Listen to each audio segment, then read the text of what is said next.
Welcome to ChristiTutionalist Politics Podcast, aka CTP, in association with thelibertybeacon.com. And I am your host, Joseph M. Leonard, and that's Lenard.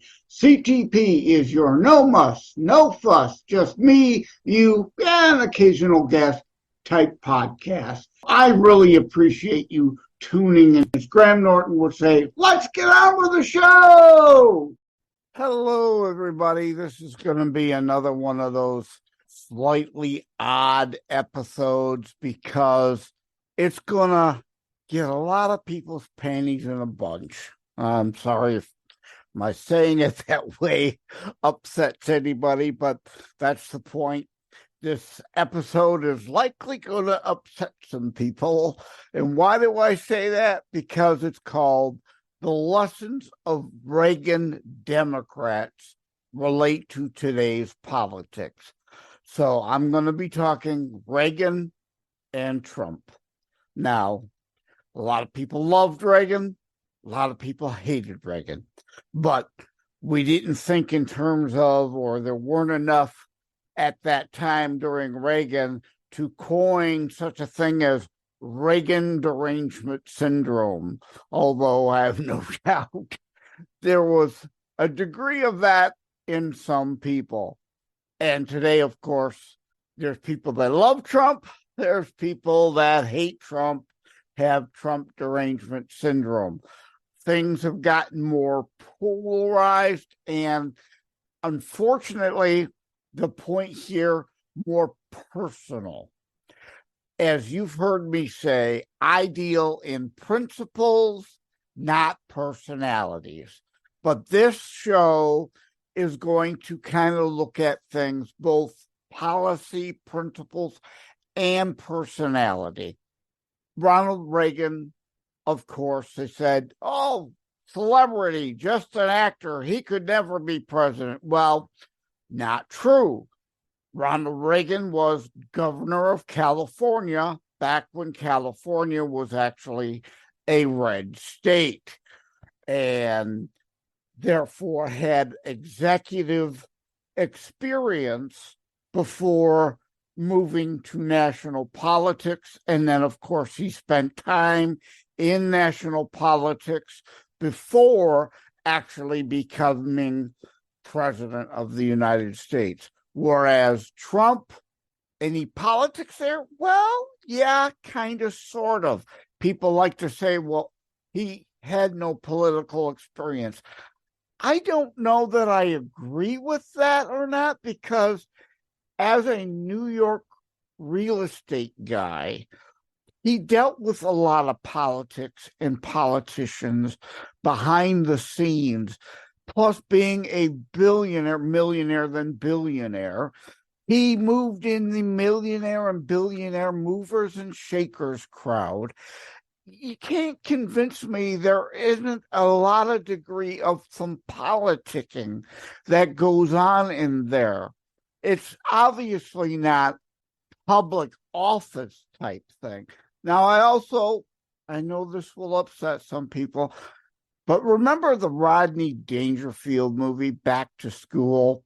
And he's in the economics class, and they're making a imaginary factory, and Rodney's character is going into, why don't we build it in Fantasyland? Because you're leaving out all, the backroom shady dealings, the greasing of the palms. That's the terminology I'm looking for. Now, I'm not accusing Trump of any of that. I'm not saying or taking a position on that one way or the other. What I am saying is obviously there is some degree of potential horse trading or compromises or politicking that goes on behind the scenes. And remember, too, it took Donald Trump to get involved with the rink at Central Park. A lot of politics involved there to get that all straightened around. It took Donald Trump to get involved with, after 9/11, a lot of the hemming and hawing about whether we should or shouldn't be rebuilding right on ground zero. What should be built on ground zero? Some people wanted to rebuild the exact towers again. I don't think that was practical, but I understand the desire, the nostalgia, and basically the flipping the middle finger to people.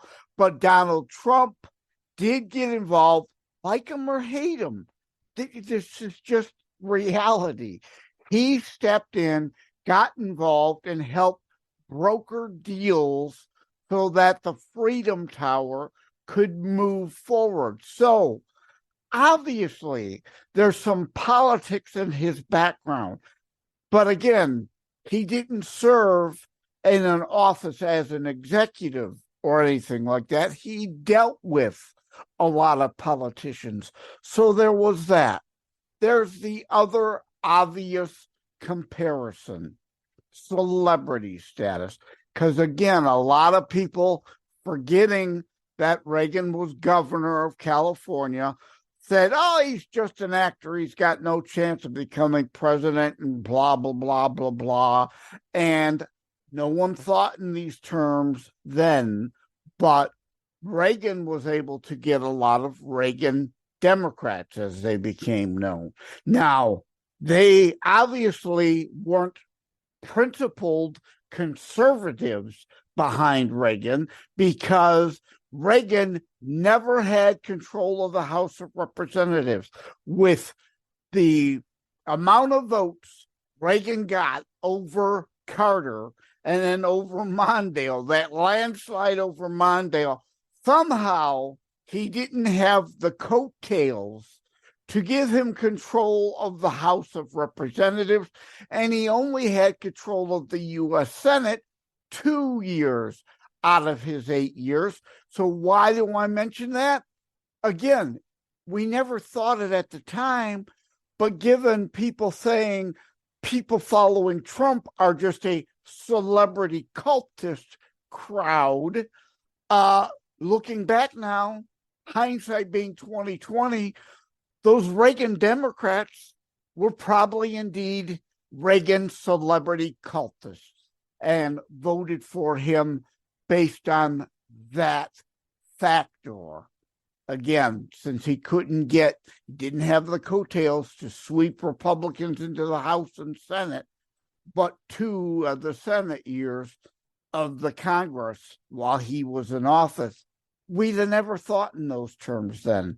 We have to now look back, slightly different lenses. We've learned now these things happen. There are indeed people who are more into cult of personality rather than principles. And I keep saying principles, not personalities. But I say that because a lot of people accuse Trump followers of that, being cult of personality followers. But again, Trump had some political background.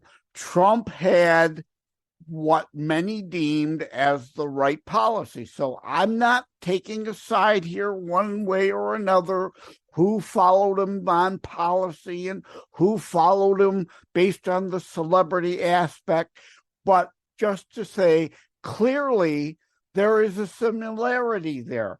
Some of that had to be happening. I'm not saying I'm not making any accusations of anyone in particular. You have to look in your mirror and be honest with yourself what column you fall into or not. I'm not going there. That's not the point here. I'm just making these comparisons. Again, the lessons of Reagan Democrats as it relates to today's politics. The other thing, obviously, pointing to celebrity of Trump was The Apprentice. Obviously, a lot of people knew Donald Trump not as a real estate tycoon, but only because of The Apprentice. And a lot of people knew Reagan because of his movies and later being spokesperson for General Electric. So there are these similarities, whether you want to deal in them or not. How much they factor in is my point here, is just the conjecture I'm making, what I want you to think about. I'm not trying to lead you one way or the other. I'm just stating these things that are there, some things that people say. You have to make your own considerations and determinations. Stay with us. We'll be right back. Hi, my name is Ed Bondarenka, and I host Your American Heritage on Saturdays at 2 in the afternoon on this station. Your American Heritage is a show about the struggle we find ourselves in and how to react to it in the light of our biblical and American heritage. Listen to it while you're working around the house, the garage, cleaning the guns, walking the dog, driving, or just lazing around. Join me at 2 o'clock Saturdays here on Wham Radio, 1600 AM, 92.7 FM. God bless America.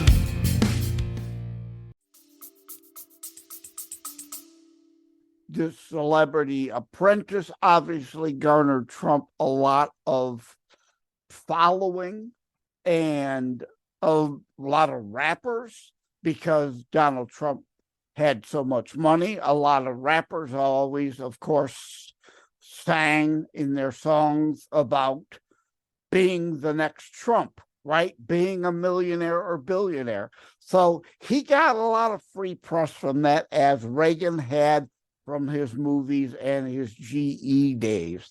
So the Reagan Democrats may have been celebrity cultists of the day, but we never thought in those terms. And again, there probably were some with Reagan derangement syndrome. We never thought about it in that light, those terms. Today, clearly, there's a lot of people who love Trump, maybe celebrity oriented, until after his first term. He then had a track record. So for 2020 and now 2024, there is policy to stand on, a record to show, not just promises made. Like Reagan had California, his governorship, to point back as a record. Trump in 2016 didn't have that. So I have no doubt there was a lot of celebrity cultism in 2016, but come 2020, there was a record to judge Trump on. I don't think it's fair to then now say 2024, it's all celebrity cultism stuff, although I have no doubt, like with Reagan, there's still some of that involved. Other similarities. Now, Reagan actually started Make America Great Again. I know a lot of younger people aren't going to know that. Bill Clinton and Al Gore tried to steal that and got themselves in trouble because they had Make America Great Again buttons with the Confederate flag. But of course, that's a whole other story. Confederate flags for a Republican are a problem. Confederate flags for a Democrat, who were actually the Southern slaveholders who fought a civil war to keep slaves, double standard. That's a whole other episode, whole other story, of course. And the other thing is Trump, very much like Reagan, like John F. Kennedy, understood peace through strength, that if you show weakness, your enemies run amok. And we've seen that countless times, that we don't engage in peace through strength. The other third thing, tax cuts. JFK understood the Laffer curve before Laffer ever demonstrated it in chart form. You lower rates and you actually get more revenue into the government, not less. There may be a temporary dip as things shift. But when you cut taxes, as long as you don't go too far, you do it right, you do it across the board, as JFK did, as Reagan did, as G.W. Bush did, as Donald Trump did, and more revenue actually comes in. The issue isn't the revenue. More keeps coming in every year. More and more and more revenue comes in. But if you make those tax rates at a decent, sweet spot, people hide the income loss and actually paying their fair share. You know, those people always talking about paying the fair share. Well, the wealthy actually pay 50% of the taxes in this nation, and they don't make up 50% of the population. I'm getting a little off here. The point being the Laffer curve. JFK, I'm tired of hearing this about only, Republicans cutting taxes. Democrats, indeed, usually always want to raise taxes. JFK wasn't that way. JFK, many deem, was a somewhat conservative Democrat. Can argue whether there's any left now or not, but JFK understood that. And that is going to be about it. This is going to be short. I've got another segment to get to. I just wanted to go through the then versus now and how things are similar now to then, but different from then to now. There's a whole lot more, it seems, personal animus in the decision-making rather than principles. The bottom line point of this show. I'm not trying to convince anyone to vote a particular way based on anything I've said here. I just wanted to make that comparison because others have mentioned comparisons, and some say, "Oh, Trump is nothing like Reagan." There are some comparisons there, obviously. Whether you choose to see them, whether you think they matter or not, that's up to you. My point in this show is discussing similarities and differences. Thank you for tuning in. I just wanted to make a brief statement about the endorsement or the lack thereof of candidates running for office. I have had several people ask me, well, who do you endorse for office? And while I used to do that all the time since starting the ChristiTutionalist Politics podcast, I have made the overt decision to not endorse candidates. People ask, well, who do I deem a ChristiTutionalist politics candidate that I support for office? The point and purpose of my starting the show to not let me be the influence on you, but about influence from above, about going back to the Bible, getting back to the scriptures in full context, deciding our political decisions based on voting biblically principles, not worldly principles.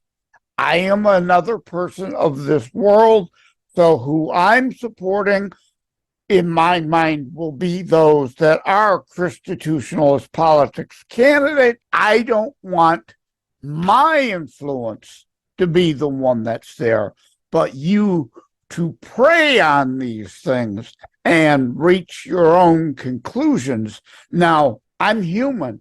I'm frail, able and capable of making mistakes. And if I make a mistake at some point in time, I will own up to the fact that I think I had made a mistake. But to avoid any potential influence of supporting someone mistakenly. Again, I want your influence to come from prayer and above, not from me. Now, that is not to say I haven't endorsed in the past. Again, yes, I've endorsed people all the time, right up until the point of creating this show. I just now am making the overt decision to not do that. It's not to say there aren't people that I certainly support. That is also not to say that I don't belong to a political party or another. I try to avoid direct partisan discussion, however, on this show most times.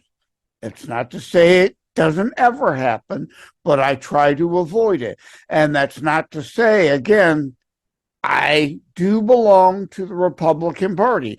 I'm not lying. I'm not hiding. I'm not trying to misrepresent anything. Until I invented the term ChristiTutionalist, I used to say I am conservative by choice, Republican only by necessity. That, to me, is the only party that I'm currently able to work within to further Christitutionalist politics values. I'm not trying to push any of that on anyone, because that's not to say there aren't others in other parties who can be Christitutionalist. It's just that the GOP lends itself more, given the platform, as a Christitutionalist party. And again, back to endorsements. That means trying to be nonpartisan in that regard, trying to avoid, again, my undue influence in the situation, but you relying on your return to the scriptures, the whole Bible, in context, to then shape your worldview and how you view and question candidates, which is not to say candidates can sometimes lie. And there's where our mistakes can happen. So we have to hope and pray that we are engaging with truly biblical-based candidates that we are supporting. Currently, since I mentioned, yes, I am a delegate for the GOP, so yes, I am involved in the chair race. I am not endorsing or opposing any candidate in particular. Well, that's actually not true. I have said Ronna must go from the RNC chairmanship. I don't think she's done a good enough job. I'm not endorsing any particular replacement. I absolutely, positively do not support, however, her illegitimate or improper overthrow and removal. If you can convince her to resign so that she could be replaced, that's fine. That's proper to go about. If you want to replace her with whomever your candidate is, it is up to you to then indeed put up that candidate at the next proper, legal, correct time within the framework of rules and law to do so. Why am I saying this? Because being in Michigan, we're seeing a fiasco going on with the Republican Party chair currently. That is currently Christina Caramo. She's done some good things. She's fallen short in other regards, in my opinion. So do I think perhaps we need a change? Sure. But there is currently a group of rogue delegates trying to create an improper and illegal sub-convention that is a group of small elites trying to overthrow the current chair illegally, improperly. You want to replace her, get a candidate, and convince the delegates at the next full convention where the chair would be voted on, and do it properly. You do not get to usurp and overthrow. Being a ChristiTutionalist is about doing things properly, not lying, not cheating, not stealing your way to power. Bottom line is, this isn't about me trying to direct you to a decision. This is about me saying, pray, be in your Bible, and look for those who indeed fit the ChristiTutionalist politics bill, more or less bill of health, to use that term. Thank you. I hope I haven't lost some people here. I know that's going to upset some people. I'm sorry. I'm upsetting some people one way or the other. Also, I'm not being a hypocrite when I talk Sinos, rhinos, and fascocrats. Some might be saying, you're a hypocrite. You talk endorsing or opposing people all the time. Yes, I am opposing certain groups, certain types of people all the time, not endorsing necessarily any individual over another, but talking in general terms, classes of people, Sinos and rhinos, as they would apply within the Republican Party, fascocrats as not ChristiTutionalist based within the Democrat Party, not trying to paint all as a broad brush. So I hope this clarification is helpful. I hope it matters to you. I hope I'm being clear. I don't in any way, shape, or form want to hide or mislead what this show is about, what I'm doing here, who I am now, and trying to accomplish with this podcast about bringing everyone back into the Bible in full context and voting biblically. That means on an individual basis, about individualism, not collectivism. I'm clear on that. I stand for freedom and individualism, not communism, collectivism. That to me is biblical, and important that that distinction be made. Jesus was not a socialist. That's why I say, get back in your Bible. We are to be our brother's keeper. That is an individual, personal responsibility commandment. That does not mean render unto Caesar, one of the most often twisted and distorted out of context terms, to communism on a political, overall, fascistic-like, top-down, ruling elite scale. Community matters on the biblical level. Yes, it takes a village. Your friends, your family, your neighbors. That is micro-communism, if you will. Community, as I talked about in the Politics of Potterville episode, micro versus macro. I hope you now understand. Obviously, I'm supporting people that I feel fit the ChristiTutionalist politics bill. I want you to pray on it and support biblical candidates. And yes, the ChristiTutionalist politics book. On the back, I go into why I'm talking this. Many on the left, again, here's left, right, so I'm making distinctions, but not painting everybody. I'm not saying liberals here, I'm saying leftists here. There is a difference. On the back of the ChristiTutionalist Politics book, I talk about the Jefferson letter that atheists, those who want to undermine our Judeo-Christian ethos, foundations of America, twist and distort.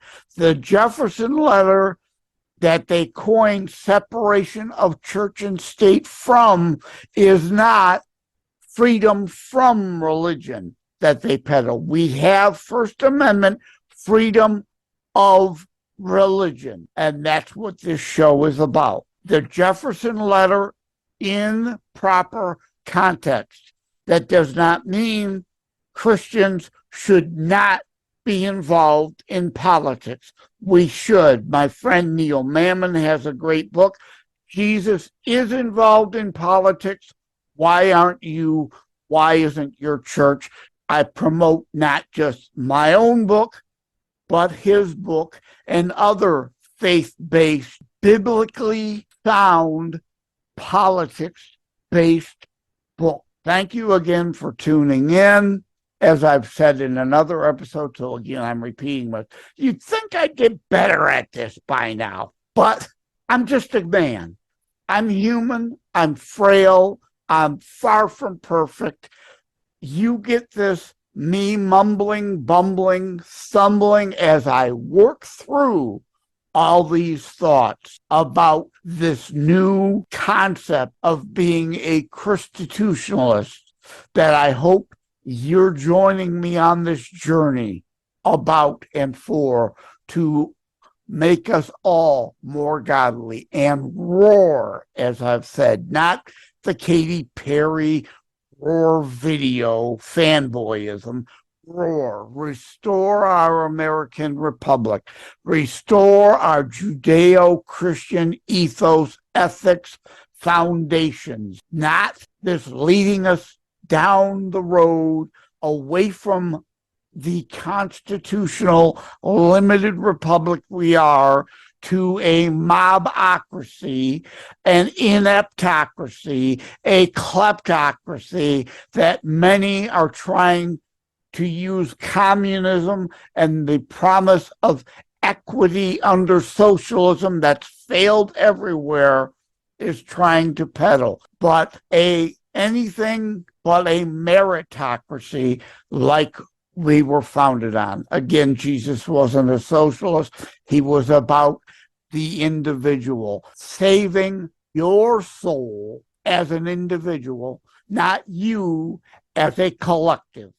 Just wanted to give a brief shout out and thank you to all the folks on iHeartRadio and Player FM for being 2 in the top 3 platforms that my show, ChristiTutionalist Politics, is most often listened to. So thank you all. Take care. God bless. Thank you for having tuned in for ChristiTutionalist Politics Show. If you haven't already, please check out my primary internationally available book, Terror Strikes, coming soon to a city near you. Available anywhere books are sold. If you have locally run bookstores still near you, they can order it for you, or autographed copies are available online direct from me via terrorstrikes.info/shop. Be sure to check out more about today's discussion at thelibertybeacon.com, where my articles drop every Saturday. And let me remind, over time, the fancy high production items will come. But for now, for starters, it's just you as a very appreciated listener by me. All substance, no fluff. No fancy high production intro or inserts, at least yet, just straight to key discussion points. A show that looks at a variety of topics mostly politics, through a Christian U.S. constitutionalist lens. So again, thank you from the bottom of my heart. Take care. God bless. Like and subscribe to ChristiTutionalist Politics Podcast and share episodes. We need your help to grow the show.